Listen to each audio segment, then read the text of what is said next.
Bueno, buenos días. Mi nombre es Santiago Bordaberry. Soy parte de esta empresa Agromedical, que en esta parte estamos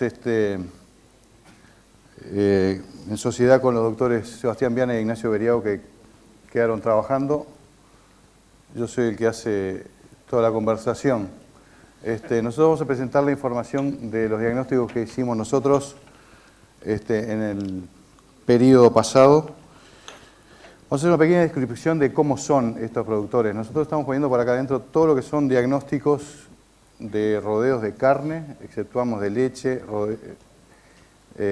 ecografías parciales, digamos, diagnósticos parciales. Hay gente que nos pide que hagamos solamente los ganados fallados, otros solo los ganados paridos.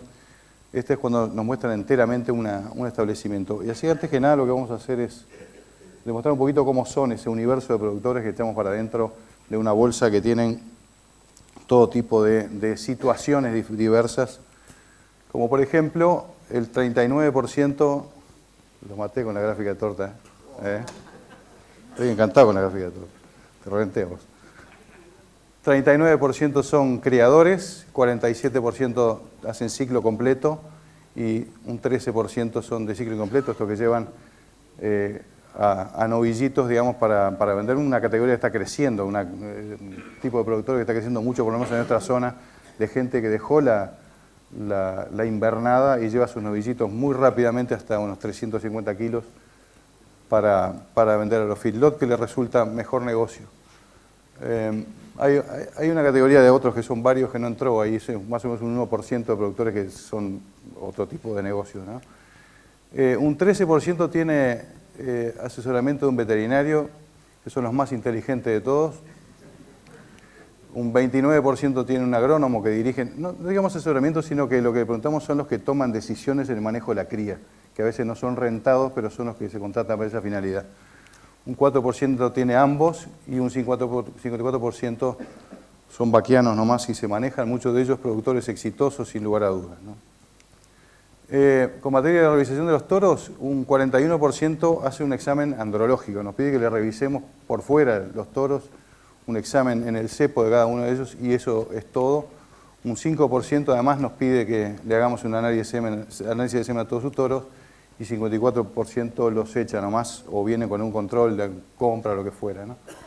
Un 23% vacuna a sus ganados con enfermedades, contra las enfermedades de la reproducción. 22% además de eso nos pide que le hagamos un raspaje prepucial para Campylobacter, ni el 55% no toma ningún recaudo para las enfermedades de la reproducción. 9% hace diagnóstico de actividad ovárica a todo su ganado o muestra de todos sus ganados y un 16% lo hace aparte, la primera cría o la cola de aparición o los que están en dificultades y las 3/4 partes de ellos no utiliza esta técnica. Y clasifica por fecha de aparición un 5% durante la ecografía, que nos pide que le saquemos experiencias más grandes y más chicas. El resto, el 23% de nuestros clientes, son en torno a 110 más o menos, los productores que estamos hablando, lo hace durante la aparición. Empieza a sacar las vacas paridas o lo que falta parir a otros potreros y así lo deja clasificado en cola, cabecera o medio, o por lo menos lo hace ahí. 72% no lo hace. Este año solamente un 1% hizo destete temporario a todo el ganado, un 31% hizo aparte del rodeo y 68% no usó la técnica de destete temporario. Solamente un 1% también, más o menos, esas cifras redondeadas, hizo destete precoz, 15% a todo el ganado. Esos que lo hacen estructuralmente sacan todos porque tienen como norma, es un productor ese en la zona de Yunque, es un agricultor y que naturalmente lo hace su ganadería en los recortes, digamos, y de esa manera le resulta mucho mejor destetar todos los ganados. Después el 15% este año hizo destete precoz sobre parte de los rodeos, la primera cría o de nuevo la cola de la aparición y el 84% no destetó nada. Algunos hicieron las dos cosas combinadas. Un 34% usa sales minerales durante el entore, 17% dice que lo usa todo el año, tiene con sales minerales de algún tipo y 49% nada. En cuanto a suplementación invernal, un 5% usa fardos, 4% usa silos, la mayoría del grano húmedo de sorgo, un 26% usa bloques proteicos. Después voy a negociar esa información acá con los ingenieros acá de Cibel, de saber quiénes son o lo que fuera. Y 65% no, ahí con ellos voy a hablar con ustedes ahora. No tiene ninguna suplementación invernal. Quiere decir que más o menos se van perfilando cómo son esos productores cuando hicimos ecografía. Hay de todo. Hay quienes usan todas las técnicas, hay algunos que usan unas, y todo eso fue una bolsa grande. Un 20% tiene mejoramientos forrajeros en base al Lotus Rincón, un 12% tiene otro tipo de mejoramientos, o usa, o praderas viejas, o mejoramientos con otro tipo de cosas, y un 68% es solo campo natural. Y esto a mí me impresiona mucho porque un 3% tiene entre 0,7 y 0,8%. Le hicimos una encuesta que hacemos nosotros, una hojita, que le preguntamos las cosas, y le preguntamos a ellos qué dotación tienen en el invierno anterior al servicio, ¿no verdad? Que para nosotros es clave en el manejo de la cría y es parte del resultado del éxito. Es como lo manejamos, un 3% manejaba entre 0,7 y 0,8, 27% entre 0,8 y 0,9, 16%, no, perdón, 0,7, 0,8, 0,80 a 0,90, el 16% más de 0,90, un 2%, algunos productores muy intensivos, y no sabía un 62%. Es decir, que estamos hablando de gente que no solamente no calcula la dotación, aún teniendo asesoramiento muchas veces, no la sabía, sino que además todavía se sigue guiando por tradición en cuanto a la dotación. Quizá cuando, de la época del abuelo, que las vacas pesaban 100 kilos menos que ahora, todavía las siguen incluyendo en cabezas por hectárea y no por la dotación, que para nosotros es un tema clave, ¿no? Estos son nuestros resultados. Nosotros amontonamos todas las vaquillonas. Nos dio un 83% prácticamente con esos rangos. Con esos rangos, y eso si tomamos como 100 el promedio de los últimos, de todos los talleres nuestros acá, de estos productores, como 100, un 1% menos, que no está mal para las vaquillonas, aunque nos dieron muchísimo trabajo. Hicimos una gran jugada de salir a comprar dispositivos para diseminaciones a tiempo fijo este año, porque había muchos pedidos y tuvimos verdaderamente hasta el día de hoy, estamos tratando de revender los que nos sobraron, porque fue una máquina de suspender inseminaciones porque no había celo, la vaquillona estaba en anestro. Entonces la primera fue buena, pero naturalmente fue tardía, que es una de las cosas que nosotros creo que me parece que coincidimos con los colegas, que las vaquillonas se preñaron mal y tarde, que es un problema para el que viene. Así que eso es así. Los ganados solteros, gracias a Dios, cada vez menos, como vamos a ver. 86% no quiere decir nada, menos que... Incluimos ahí algunos ganados que se parieron de otoño, que se destetaron, pero no es ninguna novedad. Esto es cuando tenemos ganados que vienen entreverados, gracias a Dios, solamente un solo productor. Antes era más común esto, encontrar vacas y vaquillonas juntas, no podíamos saber porque no teníamos la información, así que, bueno, no tiene tampoco mucho interés. Esto sí, ganado primera cría, y me impresiona que coincidimos con el doctor acá. Esta vaca nos dieron el 55% con estos... Este es un 7% de un productor de Río Negro, al este, que es una zona que para nosotros fue dramático. Tenemos varios clientes ahí y fue muy malo en esa zona, una zona de basalto muy castigado en el año 2015. Y este es el productor de Jun que yo le mencionaba, que haciendo destete precoz, que realmente le va muy bien. Esto es, si tomamos como 100 el promedio de los ganados de primera cría nuestros de todos estos años, es un 13% menos, y es de los bajones más grandes que hemos tenido, comparable a la época de las secas más complicadas. ¿Se escucha bien o...? Sí. Bueno, los ganados multíparos que ya parieron más de una vez, ganados adultos, 61% con estos rangos, y de nuevo un 13% también por debajo de los promedios nuestros. Las paridas sin discriminar, cuando no podemos saber si son de primera o segunda cría, porque está todo entreverado por algún motivo o por el otro, a veces porque se hicieron algún destete precoz y se entreveraron, por eso los números no coinciden mucho con el bajón de los otros. Y sin discriminar, cuando esos productores que a veces tienen todo el ganado sin discriminar y entreveran todo por diferentes medidas de manejo, lo que fuera, y que nos da un 10% menos. Para nosotros, un total de 83.000 vacas prácticamente, nos da un 67%, bastante parecido con lo del doctor acá, ¿sí o no? 66%, que es un número, según nuestros promedios, en torno al 9% menos que los años promedios para nosotros, que es un bajón verdaderamente muy grande, que ahora lo vamos a ver y tratar de explicar un poquito para ver si podemos sacar alguna cosa en conclusión. Nosotros la mayoría de nuestro trabajo lo hacemos en Durazno, que bueno, que más o menos coincide con Florida, que yo creí que Florida iba a ser mucho peor. El norte de Florida, coincidimos con los colegas, con el doctor ahí, fue verdaderamente hay un paraguas ahí, no sé, no llueve nunca, la verdad que es una zona muy triste. No, verdaderamente es horrible la cosa, pero la gente hizo un esfuerzo y fue un poco mejor. Hacia el norte un poco mejor. Flores son relativamente pocos animales y es una zona donde hay muchos recursos, también por la agricultura y demás, no es tan malo. Y como les decía, en esa zona de Río Negro al este, para mí fue de las zonas peores. Es una zona de basalto muy castigada. Pero además coincide con unos clientes grandes que no tuvieron la oportunidad de hacerlo y se complicaron, entre otras cosas porque confiaron mucho en los agricultores que dejaron algunos campos que parecían que quedaron bien, pero quedaron con unos rastrojos malos y demás. Es una zona media agrícola, semi-agrícola, ¿no? Nosotros, estos son nuestros promedios, fíjense, las 2 secas grandes, y este es el año que después de esas 2 secas es prácticamente el peor, ¿no? Que sí que es un año que verdaderamente que tiene que tener un impacto importante, algo tiene que haber provocado eso. Para nosotros un año tremendamente malo, y cuando son malos los años con la cría, verdaderamente es peor todavía la primera cría, ¿no? Como cae mucho más que los demás, ¿no?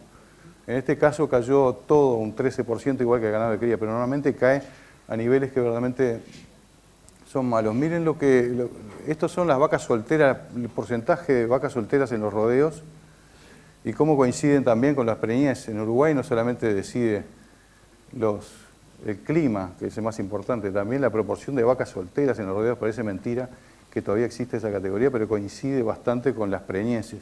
Lo que sí es saludable es ver de que hay un declive de la proporción de vacas solteras en los ganados. Antes la gente, descansaba el ganado, lo dejaba un año.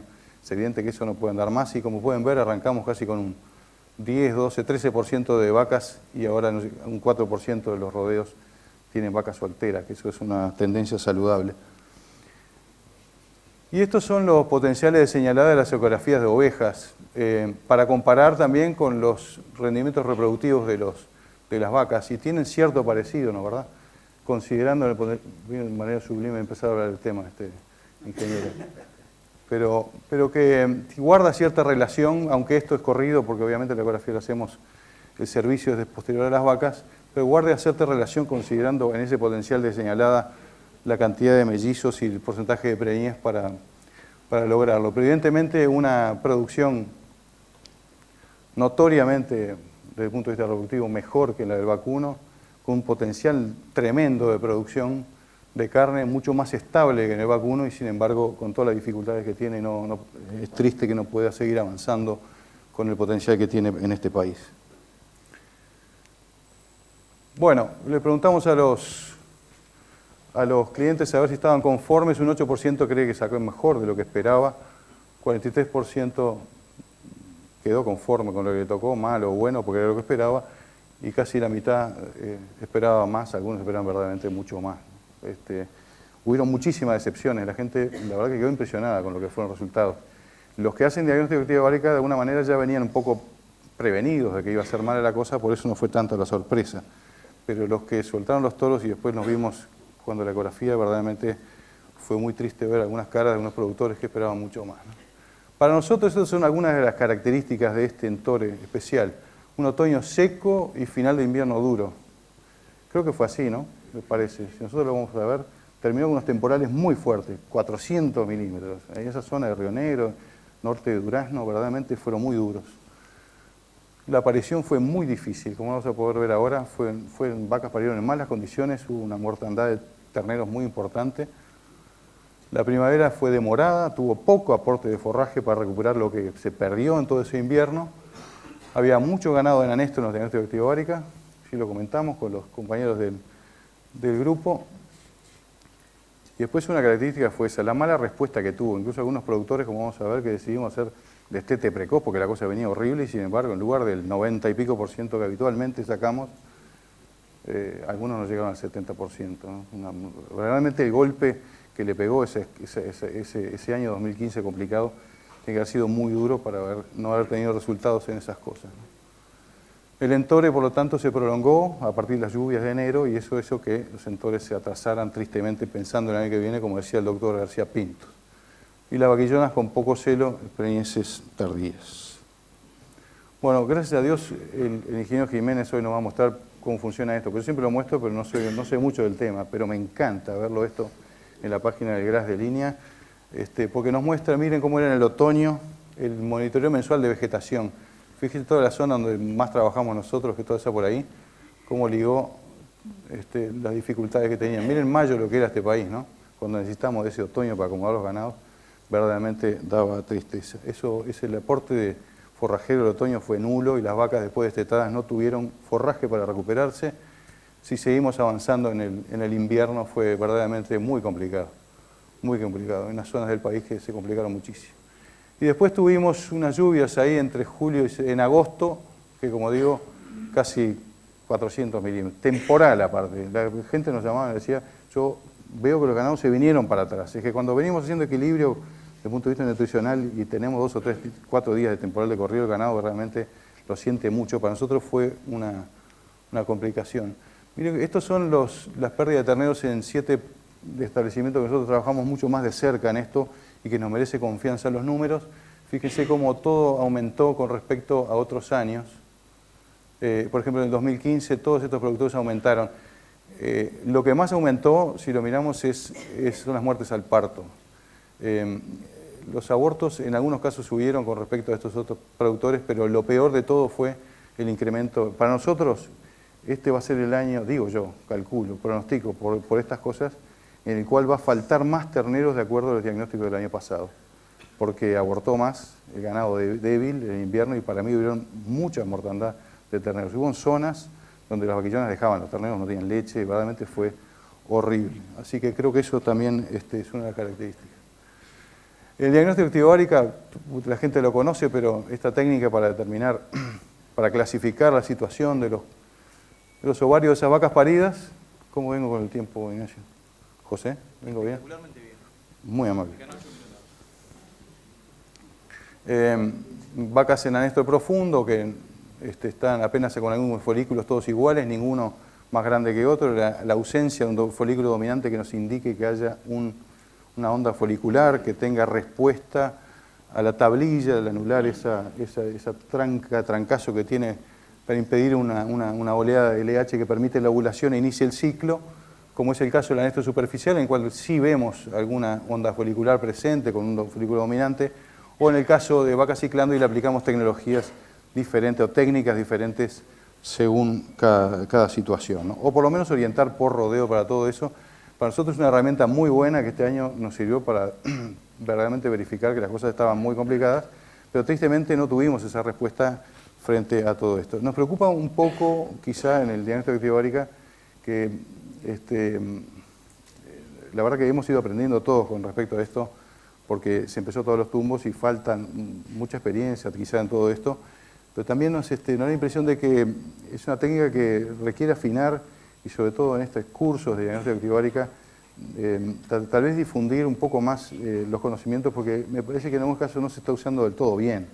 Para nosotros se tiene que hacer con un ecógrafo y con un buen ecógrafo, con 7,5, con 8, para poder ver un ovario, para poder ver los folículos y medirlos correctamente, ¿no? Nos parece que a mano se puede hacer, no se puede hacer con una profundidad suficiente que nos pueda estimar, porque si no, tristemente, con esto se puede desacreditar una técnica que para nosotros es sumamente valiosa, ¿no? Bueno, nosotros vimos esto, vacas paridas en malas condiciones, altos porcentajes de vacas en anestro, terneros en malas condiciones, con poco margen de maniobra. Productores que nos decían, sí, pero estos terneros, las vacas no le puedo poner tablilla porque ya si las vacas se me secan, no quiero destetar porque no tengo condiciones, no me da la plata, qué sé yo. Todas esas cosas, las respuestas variables a los destetes. Como nos resulta un poquito difícil graficar o por lo menos mostrarles cómo era la situación en el momento, porque son realidades diferentes, establecimientos diferentes, rodeos diferentes, tratamientos diferentes, no se puede promediar todo, pero sí que elegimos 4 que para nosotros por lo menos representaron esto que le queremos decir, que los resultados no fueron del todo buenos. Por ejemplo, en Paysandú, este es un rodeo en basalto de primera, son todos rodeos de primera cría, 6% preñadas, 12% estaban ciclando, los incluimos en un solo lote de ganado que lo dejamos sin nada, 70 y pico por ciento, no se ve, ¿no? 71% en anestro superficial que se le puso tablilla, solamente un 11% que se identificaron y se le hizo destete precoz, ¿no? En durazno, de la misma firma, la misma categoría, prácticamente el mismo resultado, también se hizo destete temporario. En durazno un ganado bastante más complicado, pero relativamente parecido, se le hizo destete precoz. Y en Florida, en una zona bastante crítica, primera cría, como ven, la mayoría del ganado en anestro superficial y anestro profundo también se decidió destete precoz. En ese caso, con la tablilla del 84%, la verdad que fue el resultado, porque destetó solamente una puntita a los ganados, al resto le puso una tabla, el resultado fue realmente bueno. En durazno con lo mismo, sin embargo no llegó al 70%, ¿no? La verdad que el mismo dueño, y me miraba por qué anduvo allá y acá no, y el ganado incluso acá estaba mejor para nosotros, de estado en general, había pedido mejor, sin embargo no tuvimos suerte. En este caso, destete precoz y 71%. Uno hubiera dicho que con ese mundo de vacas en anestro superficial debería haberse preñado mucho más, sin embargo, por algo que no sabemos, y quizás tenga que ver con ese 2015 demasiado malo, que tiene algunas cosas que no nos dice el anestro que vemos en el ecógrafo, que perdieron en ese año tan malo desde el punto de vista forrajero, ya sea minerales o lo que haya sido, que verdaderamente fue muy duro para poder recuperarlas, y estas otras con destete precoz, 66% verdaderamente es un fracaso para ellos. Claro, la pregunta es, si no hubieran hecho, capaz que hubiera sacado el 0%, ¿no? Pero, de todos modos, el que está acostumbrado a hacer un destete precoz sacar el 90% suena a fracaso, y eso nos pasó bastante. Capaz que a los colegas les pasó lo mismo, a ustedes también. Ya termino. Bueno, el déficit nutricional de 2015 fue mucho mayor de lo que suponíamos, creemos nosotros. Capaz que ahora, cuando esta tarde veamos al ingeniero Jiménez que nos muestre todo ese índice de monitoreo vegetal y el significado que tiene, capaz que nos puede decir, corroborar que verdaderamente eso que vimos, esas imágenes significan que el 2015 quizás fue mucho más duro, no comparado a una seca intensa como son las secas que hemos tenido, pero fue un año largo de mala producción de forraje, que me parece que fue lo peor. No hubo la primavera esa que necesitamos para decir, bueno, no fue mal el invierno, el otoño, pero agarramos una primavera, nos soluciona, nos tapa todo. No hubo, no llegó tardísimo.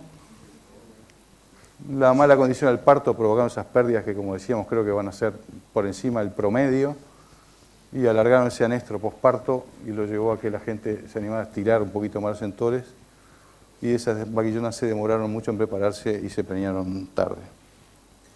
¿Estamos? Bueno, tenemos preocupaciones igual que el doctor. ¿Me copiaste vos o me espiaste vos? Bueno, el invierno que estamos viviendo, que es frío y seco, hay pocas reservas, la gente tiene pocas reservas en general. No, fue el que hacía fardo, la verdad que no se quedó con mucha cosa. Tenemos la pregunta para el ingeniero Jiménez hoy de cómo va a ser la primavera también, que los pronósticos parecería que no fueron buenos, pero vamos a escuchar. La aparición va a ser tardía, los valores de la reposición del gordo no son buenos. Basta ver ahora los remates por pantalla y demás, vemos los números de los valores de los terneros y son pobres, y la industria, aunque está subiendo un poquito ahora el ganado gordo, se trepa arriba de él para bajarlo lo más que pueda y alienta mucho a los productores a invertir en cuestiones estructurales generales para lograr tener mejores índices promedio en el tiempo. Y las dificultades financieras que indudablemente empiezan a aparecer, la ida de los agricultores en nuestra zona por lo menos, que ayudan a financiar una cantidad de cosas de la ganadería que ya no están más, y demás también son preocupaciones que nos dan para el año que viene.